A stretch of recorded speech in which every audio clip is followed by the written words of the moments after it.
Hey all, what is up? Keasbey here, and today we're going to be looking at one more Floowandereeze versus Kashtira matchup. So, I know we did one of these pretty recently, but y'all voted to see one more, and then the ban list happened. But I really like this replay, and y'all said that you didn't mind that it was old format. Granted, nothing really happens in this matchup that's hugely affected by the changes, and I honestly don't think the Kashtira player would or could have really played it too much differently even with the updated list. I also want to show this because it actually is using the deck that I profiled the other day, sans for a few side deck changes. Bonus, I misplay pretty hard in game one on one of the plays, so I'm gonna use it as a really nice teaching moment for all y'all watching. But before we get into all that, don't forget to drop this video a like and subscribe to the channel for even more. And without any further ado, let's go into Floowandereeze versus Kashtira. Okay, so going into game one, our hand is terrible. We've opened Triple Eaglin, Potted Duality, and Infinite Impermanence. So these two are going to have to do a lot of work because 3 Eaglins ain't getting us anywhere. Our opponent, on the other hand, hasn't opened tremendously well, but significantly better than us. They've got double Book of Moon, Infinite Impermanence, and 2 Kashtira Unicorns, one of which does represent full combo if they don't get interrupted. So let's go ahead and interrupt them. They're going to fire off Kashtira Unicorn. We're going to fire off Infinite Impermanence here. So the reason I like hitting them this early is because if they do have a hand like this that doesn't really have crazy extension, mostly if they don't have Theosis, Birth and Fenrir in the same hand can also do it as well. This will just stop the turn. Someone left a comment on one of my other videos talking about where they like to stop Kashtira, and I never responded to it. For that, I apologize. It was a very long, well thought out comment. And basically, they mentioned that they like to stop them on Rise Heart. The only reason I don't really like doing that, by the way, I don't think that's objectively incorrect. I just personally don't like doing it because I think it gives them a lot of time to kind of spin their wheels and get more resources into rotation.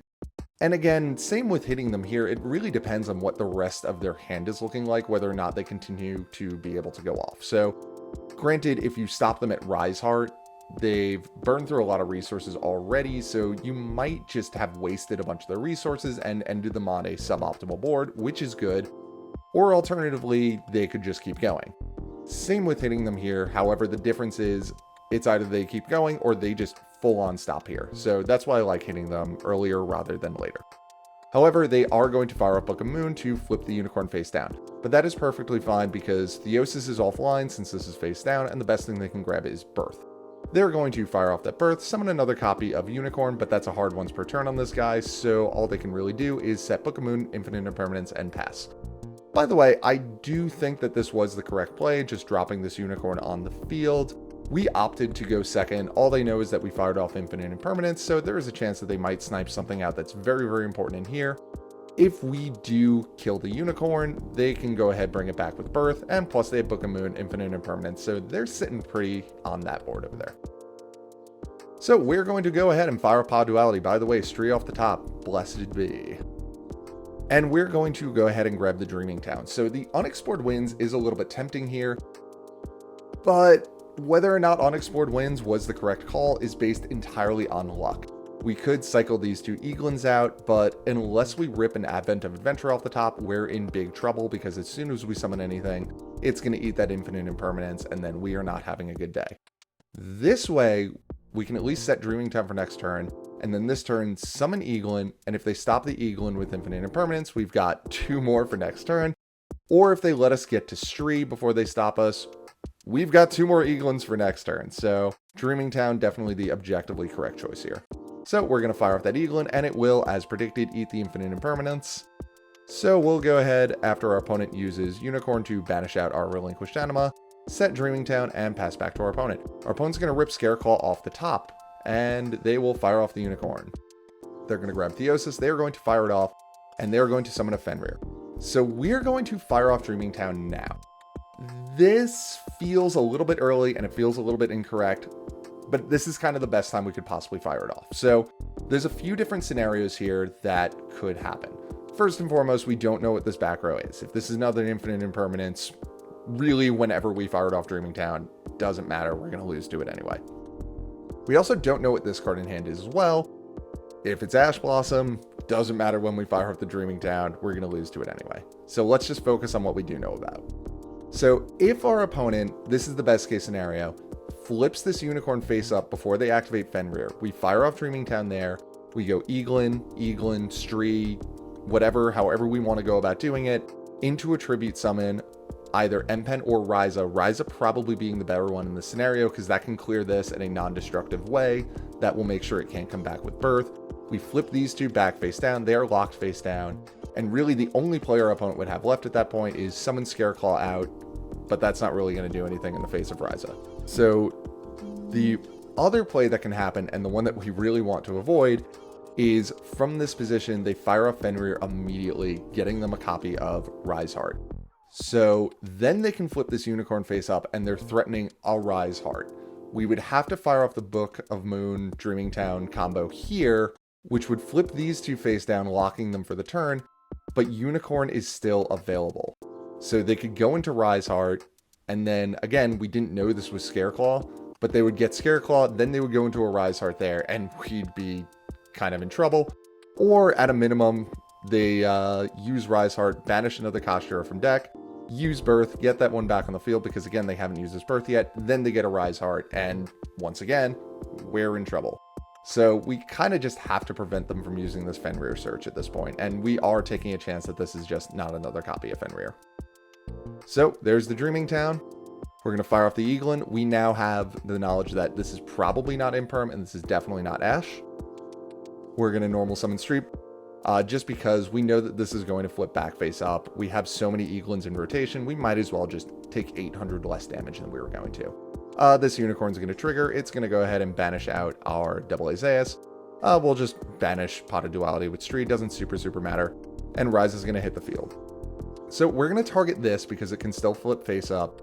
And we're also going to target the Book of Moon in their graveyard because I do want to blank their next draw out because there's a chance that this game is going to drag.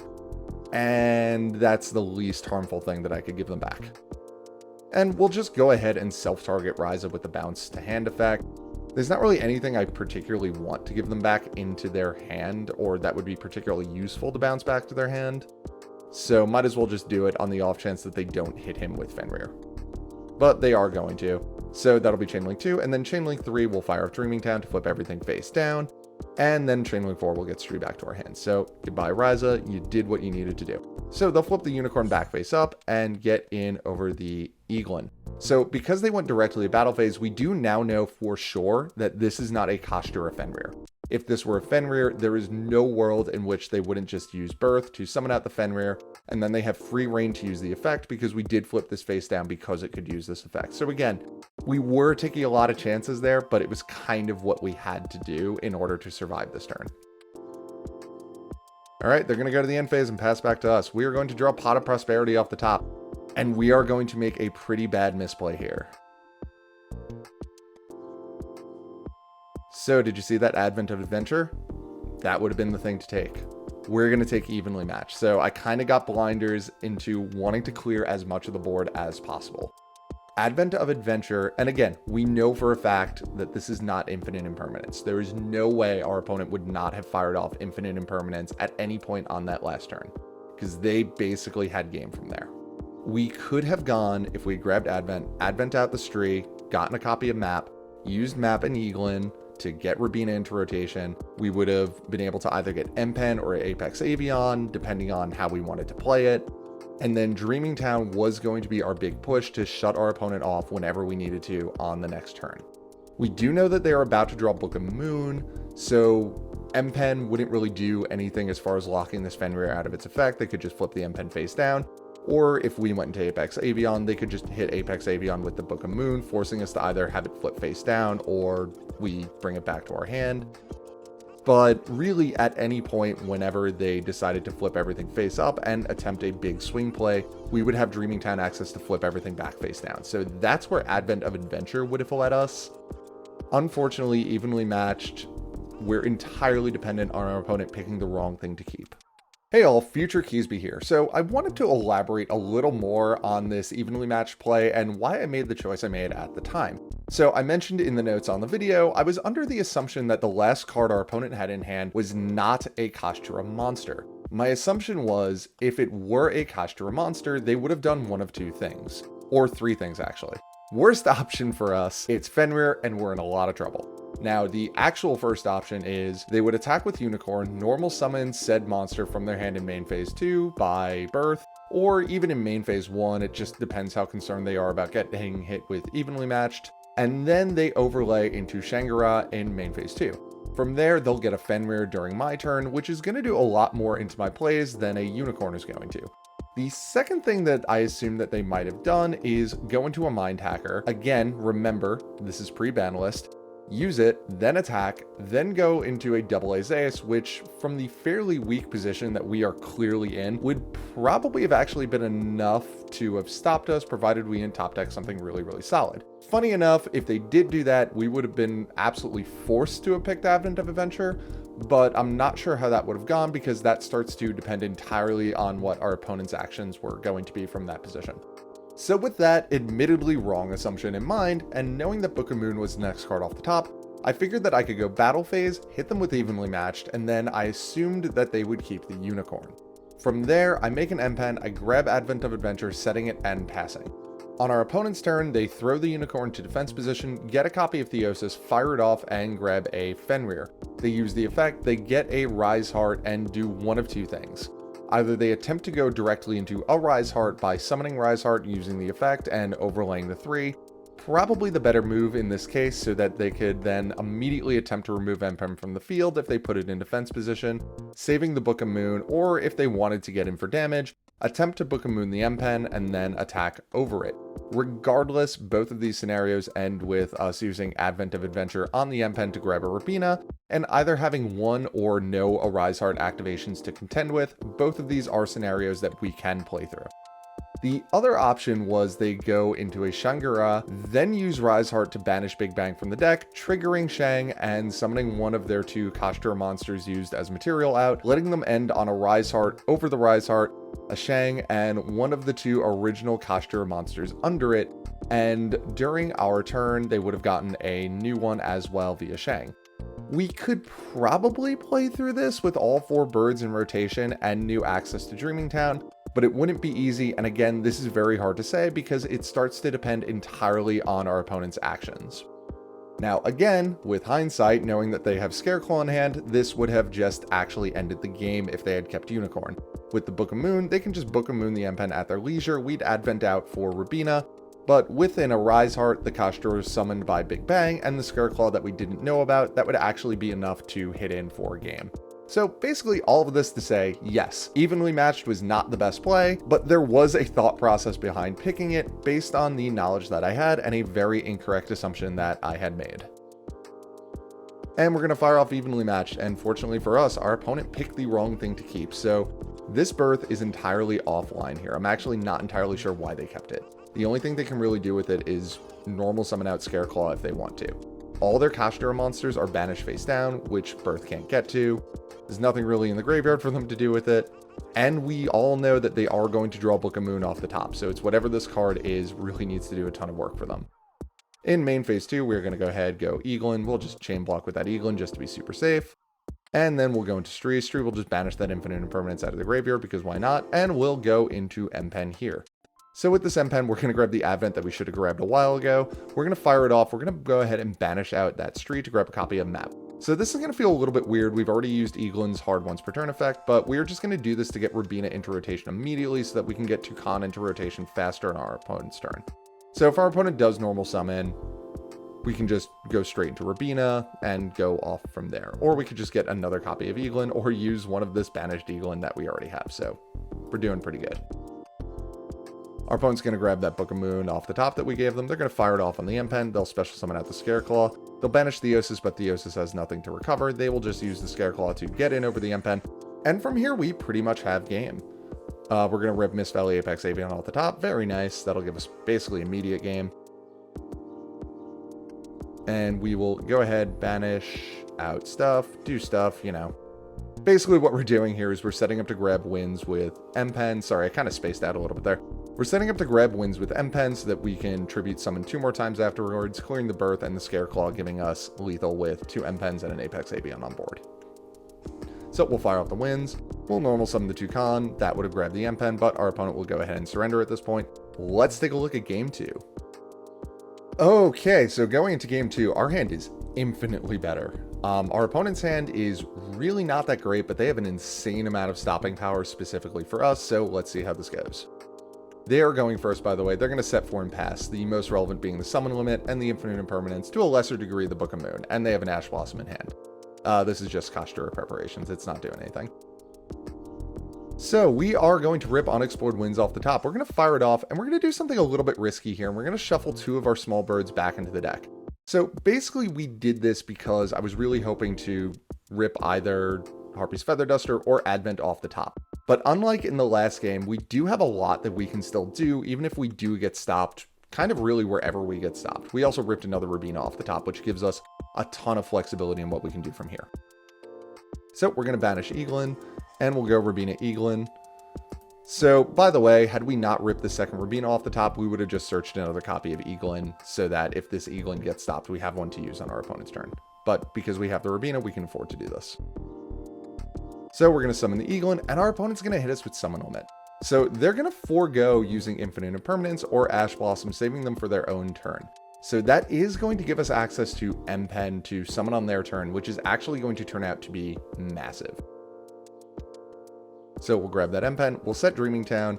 We're setting it here, by the way, on the off chance if one of these is evenly matched and they decide may as well use it here as a 1-for-1, then let it just sit and get wasted later on. It'll let us banish one of these small birds to use as a chain block because, again, our small birds always get banished face up, even off of an evenly matched, but that's just kind of really pie in the sky hoping. So we'll get him for some damage. Our opponent doesn't hit us with evenly matched. We'll just set Dark Aurora no more as one additional piece of bait and pass back to our opponent. So, something I mentioned in the profile is Magnificent Map can summon M-Pen directly if our opponent normal summons. It's not limited to a level 1 Floowandereeze monster, it is any Floowandereeze monster. And in combination with Unexplored Winds, that can be absolutely devastating, and we're going to see it here. So our opponent's going to normal summon the Rise Heart, most likely hoping to banish a Kashtira monster from the deck, and then use this preparations to summon it, giving them at least a little bit of a board, granted they are still under summon limit. So we will go ahead, activate map, we're going to send that aforementioned Rise Heart and our Eaglin to graveyard to summon M-Pen. So we're going to go Chainlink 1 Eaglin, Chainlink 2, or Chainlink 1 M-Pen, Chainlink 2, chain blocking with the Eaglin. Our opponent's going to fire off preparation here, not really doing anything because it can only summon a banished monster, not one in the graveyard. And then Chainlink 4, they're going to imperm the M-Pen, but that really doesn't matter at this point because the only viable thing left for us was Advent. And at that point, they are going to go ahead and end the turn. So, by the way, you may be wondering why we left Summon Limit on the field. From this position, Summon Limit is actually helping us way more than it's hurting us. Because we have Toucan and Eaglin in rotation alongside Unexplored Winds, 2 summons is a tribute summon at all times. So really, whenever we feel like it, in 2 summons, we could clear that summon limit. But I kind of like it here because we're way ahead on tempo and our opponent has a lot more to play through than we do, especially considering they have that summon limit. So really from this position, the card in hand is unknown and this back row is unknown, but we're going to play this a little risky and just try to win this turn. So we're going to rip Terraforming off the top, and we're going to go ahead and banish this M-Pen out. We're doing this because we already have Toucan in rotation, and we're going to special summon out Eaglin. Eaglin is going to eat that Ash Blossom, but not a huge deal from this position. Do keep in mind as well, we have Dreaming Town face down. We never had to use it, so like we're in such a position that we can afford to make riskier plays like this. So we're going to fire off Unexplored Winds here, and what a draw. So we shuffled back a Rubina, I'll talk about that in 1 second, and we ripped a Ryza off the top. So we're going to Tribute Summon via Unexplored Winds, sending our Eaglin and this Unknown face down. So because we did that, we don't actually get the bounce effect back to hand with Ryza because nothing was tributed. So we're going to have Ryza self-target to spin back into the deck. We're doing this because we don't have lethal on board at the moment, so I just want to put Ryza back just to be super safe, although we are going to put that Ash Blossom Joyous Spring back on top of the deck, so really we know for a fact that we've won the game next turn. By the way, just to address spinning Rubina back, that is usually something you would never ever want to do, but we're doing it from this position because on our opponent's turn, Toucan directly into M-Pen is going to clear whatever they want to summon. So we'll get him for some damage, and we'll just go ahead and pass it to our opponent. Our opponent is going to draw that Ash Blossom we gave them. It is absolutely going to do nothing here, and they are going to go ahead and disconnect, giving us the game. Okay, so going forward on the channel, I think for these match commentaries, I'm going to try to keep it to just one match so that it's not turning into a crazy long video that's a huge headache to edit, but I can really deep dive into every little interaction and really talk about why every choice was made. Much better than if I'm trying to comment over 3 matches and fit it into like a half hour or something like that. That being said, I am going to throw some bonus games in at the end of it that I don't really have as much to say about. So this is going to be Floowandereeze versus Sky Striker, and this is officially in the new ban list. So we are going second. Our opponent is going to head fire off Area 0. They're going to set something, pop it with Area 0 to try to get something new. They're going to grab the Widow Anchor, and they're going to go into Kakari, get that linkage back. They'll make Shizuku, set 3, and pass back to us after grabbing Engage. So we are going to go ahead, fire a Pod Duality. That's going to eat an Ash Blossom, and oh, best case scenario, Triple Tactics Thrust, welcome to the deck. We're going to go ahead and grab a Harpy's Feather Duster. Let's go ahead and fire that off. They're going to chain linkage, which is going to let them go into Kagari. And also, because we popped Area 0, they are going to get a copy of Ray. We really don't care about any of this from this position, though. We know the 1 card in hand is Engage. And now the 2 cards in hand are Engage and Widow Anchor. So we're going to go ahead, do some standard Floowandereeze plays. Go ahead and grab that Toucan. We'll grab the Eagle in here. Grab another copy of Empen. We'll summon that Empen out. With this first Empen, we'll grab Unexplored Winds. We'll go ahead and normal summon out the Rabina for no effect. We just need the body so that we can go ahead and go into another Empen. So we'll grab Dreaming Town here. And then we're going to go ahead, tribute over or send over that Ray and our Empen into Rise of the Mega Monarch.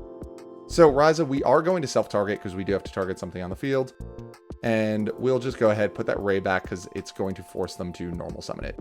Honestly, we should have put the Rose back. I kind of spaced out and just put the Ray there. So kind of a misplay on my part. It's not really going to matter a ton. We're going to poke in for 27 and pass back to our opponent after setting Dreaming Town.